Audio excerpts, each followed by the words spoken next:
হর হর মহাদেব। প্রিয় দর্শক বন্ধুগণ, আর বাকি রয়েছে শ্রাবণ মাসের শেষ সোমবার, অর্থাৎ একটি সোমবার। তার আগে জেনে নিন আপনার রাশি অনুযায়ী শিবলিঙ্গকে কিভাবে অভিষেক করবেন, তাতে খুশি হবেন শিব পার্বতী। তাই প্রিয় দর্শক বন্ধুগণ, আজকের ভিডিওটি অবশ্যই পুরোটি দেখুন এবং শেষে আপনাদেরকে জানাবো যে কি দিয়ে শিবের অভিষেক করলে কি ফল প্রাপ্ত হয়। তাই প্রিয় দর্শক বন্ধুগণ, পুরো ভিডিওটি দেখুন। অন্য কোনো চ্যানেলে কিন্তু আপনি এরকম গুরুত্বপূর্ণ টপিক পাবেন না। তো প্রিয় দর্শক বন্ধুগণ, শ্রাবণ মাস মানেই দেবাদিদেব মহাদেবের মাস।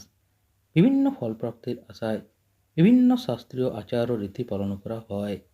রাশি অনুযায়ী শিবলিঙ্গে কী ধরনের অভিষেকে কী ফল লাভ হয় জেনে নিন। যে কোনো দেবদেবীর পুজো বা আরাধনার উদ্দেশ্যই হল আরাধ্য দেবদেবীকে তুষ্ট করে মনের ইচ্ছে পূরণ করা বা শুভ ফল প্রাপ্ত হওয়া।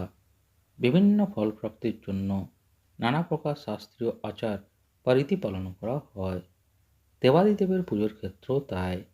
আর দেবাদিদেব কিন্তু অল্পেই তুষ্ট হন, তবে তিনি কিন্তু আবার অল্পেও রুষ্ট হন। শ্রাবণ মাসে দেবাদিদেবের আরাধনায় খুব সহজেই কিন্তু সুফল পাওয়া যায়। বিভিন্ন শাস্ত্রীয় রীতি ও আচার মেনে দেবাদিদেবের আরাধনা করা হয়। বিভিন্ন শাস্ত্রীয় রীতি বা আচারের মধ্যে অভিষেক একটি বিশেষ ধর্মীয় আচার। এই পদ্ধতি বা আচারে পবিত্র মন্ত্র বা দেবাদিদেবের নাম উচ্চারণের সঙ্গে মহাদেবের মূর্তি বা বিগ্রহ বা শিবলিঙ্গকে তরল নৈবেদ্য দিয়ে স্নান করানো হয়। তো সেটা তো জানাবো প্রিয় দর্শক বন্ধুগণ। তার আগে আপনার রাশি অনুযায়ী প্রথমে জেনে নিন যে শিবলিঙ্গের অভিষেক কীভাবে করবেন যাতে খুশি হবেন শিব পার্বতী। তো প্রিয় দর্শক বন্ধুগণ, প্রথমে হলো মেষ রাশি। মেষ রাশির জাতকরা গুড় মিশ্রিত জল দিয়ে শিবের অভিষেক করুন। এছাড়াও মধু, দুধ মিশ্রিত জল দিয়ে অভিষেক করার পরও গুড় নিবেদন করতে পারেন। তবে গুড় নিবেদনের পর পুনরায় শিবলিঙ্গের জলাভিষেক করুন। এরপর হচ্ছে বৃষ রাশির জাতকরা কী করবেন। দই দিয়ে শিবের অভিষেক করলে উত্তম ফলাফল পাবেন। এর সঙ্গে শিবকে চাল, সাদা চন্দন ও চিনিও নিবেদন করুন। এরপর হচ্ছে মিথুন রাশি। মিথুন রাশির জাতকরা শিবলিঙ্গে আখের রস দিয়ে অভিষেক করুন। এর ফলে জীবনে আগত সমস্ত বাধা দূর হবে আপনার ও জয় লাভ করবেন আপনি। এরপর হলো কর্কট রাশি। কর্কট রাশির জাতকরা গরুর দুধে চিনি মিশিয়ে অভিষেক করবেন। এর ফলে আপনার বুদ্ধি তীব্র হবে এবং কাজে সাফল্য অর্জন করবেন। এরপর হচ্ছে সিংহ রাশি। সিংহ রাশির জাতকরা গুড় মিশ্রিত জল বা মধু মেশানো জল দিয়ে শিবলিঙ্গের অভিষেক করতে পারেন। এর ফলে ধনবৃদ্ধি হবে আপনার। এরপর হলো কন্যা রাশি। কন্যা রাশির জাতকরা ভাং মেশানো জল দিয়ে শিবের অভিষেক করুন। উত্তম ফলাফল পাবেন এই রাশির জাতকরা। এরপর হলো তুলা রাশি। তুলা রাশির জাতকরা দই, আতর ও মধু দিয়ে শিবলিঙ্গের অভিষেক করুন। এর ফলে আরোগ্য লাভ করা যায়। পাশাপাশি ভক্তদের উপর সবসময় শিব পার্বতীর আশীর্বাদ থাকে। এরপর হলো বৃশ্চিক রাশি। বৃশ্চিকের জাতকরা পঞ্চামৃত অর্থাৎ দুধ, দই, ঘি, মধু ও চিনি মিশিয়ে শিবলিঙ্গের অভিষেক করার পরামর্শ দিচ্ছে আপনাদের। এর ফলে আপনার সন্তান সুখ লাভ করবেন। পাশাপাশি ব্যক্তির জীবনের সমস্ত সমস্যাও দূর হয়। এরপর হলো ধনুরাশি।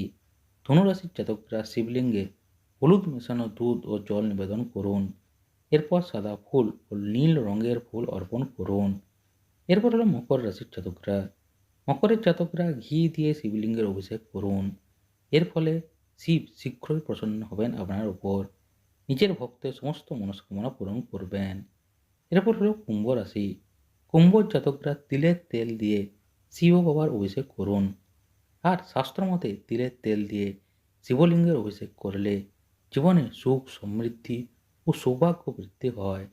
আর শেষ হলো মীন রাশির জাতকরা। তো মীন রাশির জাতকরা শিব বাবাকে জাফরান মিশ্রিত দুধ নিবেদন করুন। এর ফলে বিবাহে আগত বাধা সমাপ্ত হবে আপনার। তো প্রিয় দর্শক বন্ধুগণ, আপনাদেরকে পুরো জানিয়ে দিলাম যে শিবলিঙ্গের অভিষেক করুন রাশি মেনে কীভাবে খুশি হবেন শিব পার্বতী। এরপর আসুন প্রিয় দর্শক বন্ধুগণ, গুরুত্বপূর্ণ জিনিসটি আপনাদেরকে জানিয়ে দিই। কী দিয়ে শিব বাবার অভিষেক করলে কী ফল প্রাপ্ত হয়।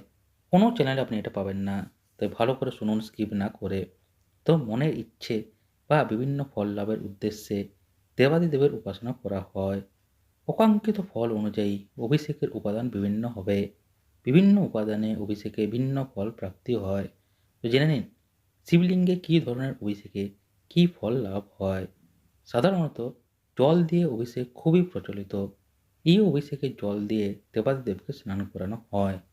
দুধ অভিষেকে শিবলিঙ্গকে দুধ দিয়ে স্নান করিয়ে আরাধনা করা হয়, এতে দীর্ঘ জীবন প্রাপ্তি হয়।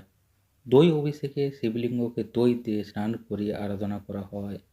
দই অভিষেকে সন্তানের মঙ্গল হয়, সন্তানের শুভ কামনায় দই অভিষেক করা হয়।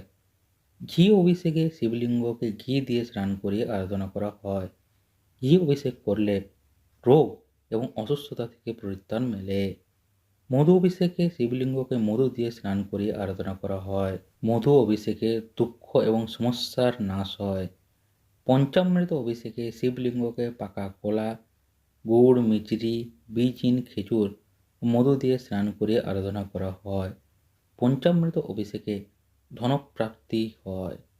চন্দন অভিষেকে শিবলিঙ্গকে চন্দন দিয়ে স্নান করিয়ে আরাধনা করা হয়।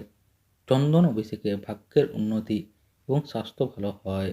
তো প্রিয় দর্শক বন্ধুগণ, আপনাদেরকে আজকে আমি বিস্তারিত জানিয়ে দিলাম যে শিবলিঙ্গের অভিষেক কীভাবে রাশি অনুযায়ী করবেন, তাতে খুশি হবেন শিব পার্বতী।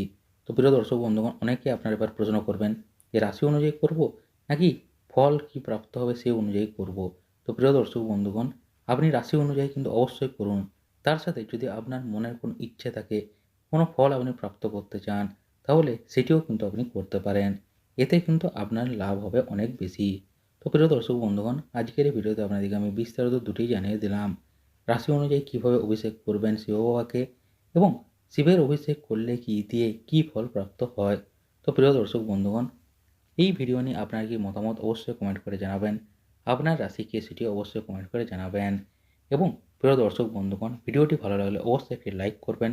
ভিডিওটি বেশি বেশি করে শেয়ার করে দেবেন, যাতে সবার কাছে ভিডিওটি পৌঁছে যায়, যাতে যারা জানেন না যে রাশি মেনে তাদের রাশি অনুযায়ী কীভাবে তারা শিবলিঙ্গকে অভিষেক করবেন, যাতে খুশি হবেন শিব পার্বতী, যাতে তারাও জানতে পারে এবং শিবের অভিষেক করলে কী ফল প্রাপ্ত হয় যারা জানেন না, যাতে তারাও জানতে পারে। তাই ভিডিওটি বেশি বেশি করে শেয়ার করে দিন। আর যারা এখনও অবধি ভিডিওটি দেখছেন কিন্তু চ্যানেলটি সাবস্ক্রাইব করছেন না, কেন সাবস্ক্রাইব করছেন না? সাবস্ক্রাইব করে নিন, নাহলে কিন্তু এইরকম গুরুত্বপূর্ণ ভিডিওর টপিক আপনি কিন্তু কোনো চ্যানেলেই পাবেন না।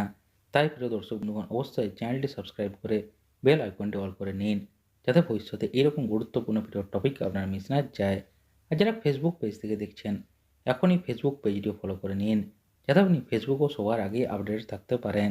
তাই ইউটিউব থেকে দেখলে চ্যানেলটা সাবস্ক্রাইব করে বেল আইকনটি অল করে নিন, আর ফেসবুক পেজ থেকে দেখলে ফেসবুক পেজটিও ফলো করে নিন, যাতে আপনি সবার আগেই আপডেট থাকতে পারেন দুটি জায়গা থেকে। তো প্রিয় দর্শক বন্ধুগণ, দেখা হচ্ছে পরে একটি নতুন ভিডিওতে এইরকমই আরেকটি গুরুত্বপূর্ণ নতুন টপিক নিয়ে। তো এই ভিডিওটি দেখার জন্য প্রিয় দর্শক বন্ধুগণ, আপনাদের সবাইকে জানাই অসংখ্য ধন্যবাদ।